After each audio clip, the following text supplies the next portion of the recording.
Дэлхийн анхны долларын тэр бомтны түүх. Эгэлжирийн албан тасалгаанаас нүр их хүч хөдөлмөрийн үр дүнд дэлхийн анхны долларын тэр бомтон болтлоо хүлжиж чадсан алдарт Джон Рокфеллер яг л кино мэт амьдралыг туулж иржээ. Дэлхийн түүхэнд Джон Дэвидсон Рокфеллерийн хэмжээнд хүрэхүйц баян хүн хараахан төрөөгүй л байна. Бидний амьдарч буй зууны хамгийн баян хүн Билл Гейтс ч Джонny хаанч хүрэхгүй. Түүний хөрөнгийн хэмжээг одооны долларын ханштай харьцуулбал 418 тэрбум доллартай тэнцэх хажээ. Дэлхийн хамгийн даруухан эгэлжирийн анхны тэрбумтон Джон Дэвидсон Рокфеллер 1839 оны 7 дугаар сарын 8-нд Нью-Йорк хотноо төржээ. Түүний 3 сартай байхад нь эцэг эх нь Пенсильванид нүүжрөв. Америкийн Пенсильвани мужи эх орондоо төдийгүй дэлхийд гайхагдах баялагтай газар нутаг билээ. 1860-ад оны дундуур бүхэл Америкчууд шинэ амьдрал гарцыг хайж Пенсильвани руу нүүж эхэлсэн түүхтэй. Дэлхийн хамгийн анхны тэр бомтон залуугийн ээж маш их шүтлэгтэн дээр хүнийг ялгалгүй харцдаг. Сайхан зантай эмэгтэй байв. Мөн хүүхдүүдээ багаас нь л Библийн сургаалаар хүмүүжүүлсэн нь Джонд ихээр нөлөөлсөн гэдэг. Джонny бага нас тэмч хангалуун амьдрал өнгөрөөгүй. Ястай л хоёр идэхгүй хоосон хонохгүй дунджаас арай доохнор амьдралтай байв. Энэ хүнд хэцүү үед ээж нь өргөл барьц өргөхдөө гарт татдаггүй нэгэн байсан тухай хожим Джон дурсан ярьсан байдаг. Харин түүний эцгийн хувьд ээжээс нь тис өөр нэгэн байжээ. Джонny эцэг гэр бүлдээ халамжгүй хөнгөн хуумгай, самун явдалтай нэгэн байв. Үндсэндээ Джонny зорьсондоо тууштай хөдөлмөрлөж хүрдэг зан чанар нь ээжигээ дуурайсан гэхэд болно. Хүүхдээ хүмүүжүүлэх амьдрал ахуйгаа өөд татах хүндхэн үүргийг Джонnyг бүр баг балчир байх үеэс ээж нь үрч байлаа. Байнга аавыгаа хизээ ирэхийг хүлээдэг байлаа. Эцтэй залхсан, тэгээд ч тэр ирэхээ болсон. Хожим нь Сиэтлд амьдарч байгаа тухай сураг гарсан ч би олж уулзаж чадаагүй хэмээн Джон дурсан иржээ. Харин ээж нь Джонд аавынх нь гаж муу зангаас заяагаагүйд бурхандаа баярлалаа хэмээн үргэлж залбирдаг байлаа. Хэрв аавынхаа самуун занг дуурайсан бол энэ амжилтыг атгахгүй байсан хэмээн Джон чирсэн байдаг. Джон айлын том хүү гэдгээ аавыгаа явсан цагаас ухаарч хэлжээ. Учир нь түүнд гэр бүлээ авч явах үүрэг оногдсон юм. Түүний эхэн хүүдээ хөдөлмөрл бас хадгал гэдэг зарчмыг ой ухаанд нь хар багаас нь сулгасан байв. Джон хүү нэг жинжихэр үйлдвэрээс нь худалдаж аваад жижиглэн дотор нь чөмөг нэмж хийгээд боож төрсөн ихчээрээ заруулдаг байжээ. Бүр 7 настай байхдаа өөрсдийн мөржүүлж байжулсан цацагт хэруулыг хөршүүдтэй баярын үеэр зарж оос нь $50 буцаагаад тэдэнд жилийн 7% хүүтэй зээлүүлдэг байжээ. Джон дунд сургуулаач бүрэн төгсөж чадаагүй байлаа. Ээжийнхээ нуруунд дээр хачаанаас өчөвхөнч гэсэн хөнгөлж өгөхийг хүссэн 16 настай залуу хүү Кливлендд ирж олдсон ажлаа хийх болов. Энэ нь түүнд амьдралын том ухаан хийгээд мөнгөний үн цэнийг мэдрүүлжээ. Ийн ажиллаж олсон мөнгөөрөө 3 сарын эхлэн бодгчийн дамжаанд суралцаж амжилттай төгсөв. Дамжаагаа төгсөөд хагас жил шахам уйггүй ажил хайсан боловч олдохгүй л байлаа. Эцэст нь Hewitt and Tuttle компани түүнд ажиллах боломж олгож, компани ерөнхий нэгтлэн бодгчийн туслахаар эхний 3 сар цалингүй ажиллахаар болсон байна. Иймэрхүү хөдөлмөрийн мүлжлэг тухайн үеийн Америкт хэвийн үзэгдэл байлаа. Джон өглөөний 6:30-д ажилдаа ирж орой 22 цагт буудаг байв. Удалгүй $17 авах болж, улмаар түүний хичээл зүтгэлийг нь үнэлж сарын $25 цалинтай ажилуулах болов. Ийм их цалин авах болсондоо баярлаж байгаагаа нин үгүй хэлж, ажилдаа улам их хичээн зүтгэх болсон байна. Энэ их хөдөлмөрийн үр дүн хөлсний үнэр Рокфеллерт бизнесийн алтан дүрм, мөнгө босгох арга ухааныг зааж, сохор зоосыг ч хадгалвал мөнгө болдгийг ясмахандаа хүртэл ойлгожээ. Тэрээр хамгийн ихний цалингаасаа нягтлан бодгчийн дэвтэр худалдан авч бүх зарлага орлогоо тэмдэглэж, энэхүү дэвтрээ насан эцэс болтлоо хайрлаж, гамтаа хэрэглэж тооцоогоо бодсоор байжээ. Дэндүү хүний үгээр хий гэснийг нь хийж, яв гэсэн газарт нь явж даруухан инэмсэглэх ажилсаг залууг анхны тэр бомтон болох юм гэж хинч төсөөлөөгүй нь мэдээж. Түүнийг удирддаг байсан өвгөн дарга нь компани мөнгө идсэн хэрэгээр ажлаасаа халагдаж түүний суудлыг Джон орлох болов. Гэвч Джонд нэг л зүйл таалагдахгүй байлаа. Түүнд 1 жилийн $600 өгөх болсон доромжлол мэт санагджээ. Учир нь өмнөх өвгөн дарга нь энэ суудалд суусныхаа төлөө 1 жилд $2000 авдаг байсан юм. Доромжлыг үл твцсэн Джон удалгүй ажлаас гарч бизнесийн ертөнцид бийдааж хүч үзэхэр шийдэв. Энэ үед Джон 19 настай байлаа. Тэрээр 4 жилийн дотор $800 хуримтлал бий болгож, дээрэс нь танилаасаа $1000 зээлж өөрийн анд Морис Кларктай хамтран 1858 оны 4-р сарын 1-нд гурил гахаймах, үр тариа болон бусад хүнсний зүйл худалдаалах пүүсийг байгуулсан байна. Нийлээдгүй хичээсний үр дүнд тэд хөл дээрээ босч чамгүй хөрөнгө хурааж чаджээ. Энэ пүүсийг хөгжин дэвчгэд Америкийн нэгдсэн улсад болсон иргэний дайн тунч их тус болсон гэдэг. Байлдаж байсан хоёр тал хоёулаа түүнд өндөр үн төлж байсан бөгөөд харин найзууд тэдэнд мах гурил давс хангалттай нийлүүлдэг байжээ.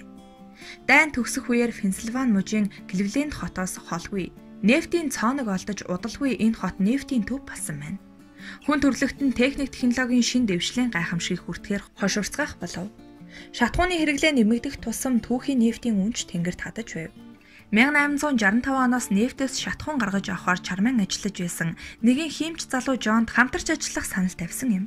Тэрхүү саналыг удаан бодосны эцэст хүлээн зөвшөөрсөн тэр бомтон болох гарч байсныг тухайн үед хинч мэдсэнгүй. Нефтийн цооног гаргах төхөөрөмж $1000 бага үнэтэй байсан бөгөөд тэд энэ бизнес руу бүх анхаарлаа төвлөрүүлж эхлэв. Жилийн дараа Джон Рокфеллер бүх хөрөнгөө зөвхөн нефт бүтээгдэхүүн зарцуулахыг хамтрагчдаа санал болгов. Харин найз Кларк нь эсрэг саналтай байжээ. Иймд Джон андынхаа хувьцааг $72,500 худалдан авч пүүсээ зөвхөн нефт олборлох ажилд зориулах болсон байна. Хиймч залуутай хамтран гар бие сэтгэл зүрх нийлж нефтийн бизнест монопол болж амжив. Джон ямарваа нэгэн бизнесийг хязгаарч төлөвлөгөөгүй хийдэггүй байсан юм. Тэрээр нефтийн бизнесийг хэрхэн ашигтай эргүүлэхээ тодорхой төлөвлөсөн байсан бөгөөд 31 наснда Standard Oil компани үүсгэн байгуулжээ. Иргэний дайн дуусангууд мэдээж Америкийн нэгдсэн улсын эдийн засгийн сэргэлт эхлэв. Өөрөөр хэлбэл шатхууны хэрэглээ огцон өсч, түгээмэл хэрэглэгддэг байсан өөхөн болон спиртэн дэн бүр мөсөн хэрэглээнээс гарч айл гэр болгон керосин дэнлүү болон хөдөө аж ахуйн үйлдвэрийн багаж техникийг тослох, тос худалдан авах чадвартай болж эрэлт хэрэгцээ нь улам нэмэгдэж эхэлжээ. Чухамхүү энэ үед Рокфеллерийн компани жилд $2 сая цэвэр ашигтай ажилласан нь үнэхээр гайхамшиг байлаа. 1870 он гэхэд Джонны үйлдвэр хэрэгцээнээс 3 дахин илүү бүтээгдэхүүн үйлдвэрлэчихэд байв.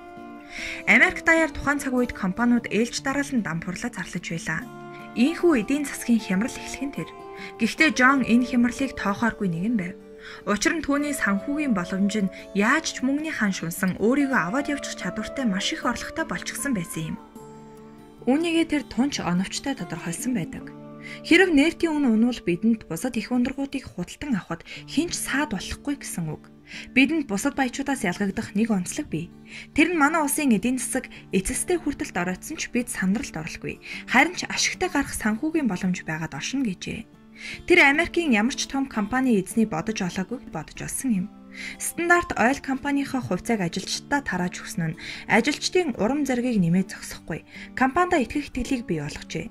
Тиймдээ ч энэхүү алтан үед л Рокфеллер нөхөрлөл байгуулан хүчтэй дээрээ улам хүчрхэгчин нэгэнт сулдаж ядраад байсан бусад нефтийн цоонгуудыг хүч түрэн худалдан авч дэлхийд өнөө хүртэл нэрэн цурайдах болсон Standard Oil хувьцаат компанийг бий болгосон түүхтэй.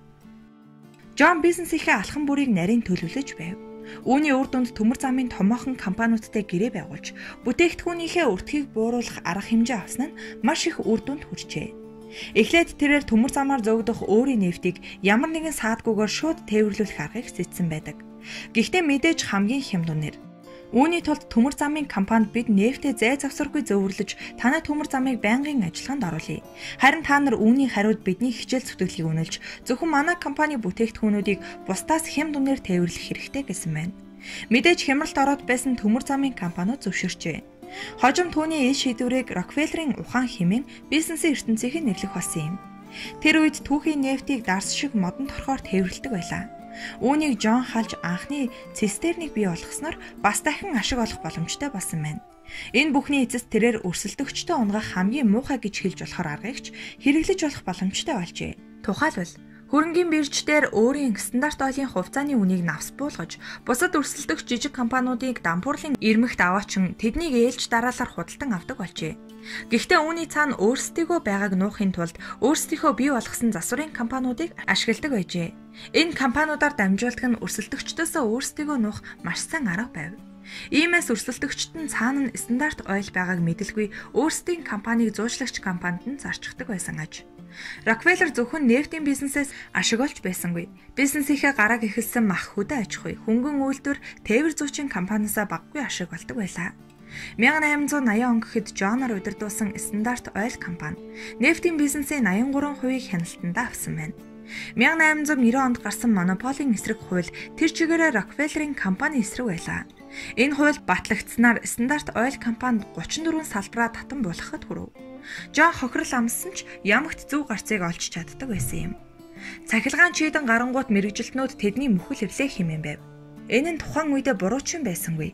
Учир нь Стандарт Ойлынхан керосиноор мөнгө олдог байсан билээ. Гэтэл иргэний зориулалтаар зах зээл дээр автомашин бөөнөр үйлдвэрлэгдэх болсноор Стандарт Ойл харин ч улам цэцэглэж эхэлсэн байна. Энэ ч утгаараа Рокфеллерийг цэнхэр гаргийн анхны тэр бомтог болгожээ.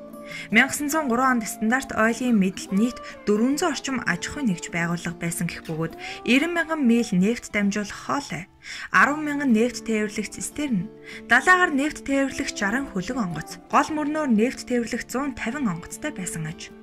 Тэр зөвхөн мөнгө олоод зогсохгүй олсон мөнгөө хандивлаж чаддаг нэгэн байлаа. Ядуусын хүүхдийг тэтгэх Рокфеллер сан, Рокфеллерийн их сургууль, орчин үеийн урлагийн музей зэрэг хэд хэдэн байгууламжийг бий болгосон юм.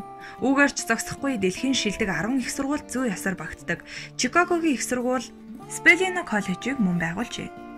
Цэнхэр гаргийн анхны тэр бомтон Джон Дэвидсон Рокфеллер 1937 оны 5 дугаар сарын 23-нд 97 наснда таалал төгсжээ. Тэрээр өчигдөр чи хэн явснаас санахгүй бол өнөөдөр чи хэн байгаагаа мартна. Хамгийн гол нь мөнгө хөдөлмөрийг голдоггүй, хөдөлмөр хүнийг голдог гэдгийг сайн ойлгох хэрэгтэй хэмээн хэлсэн байдаг.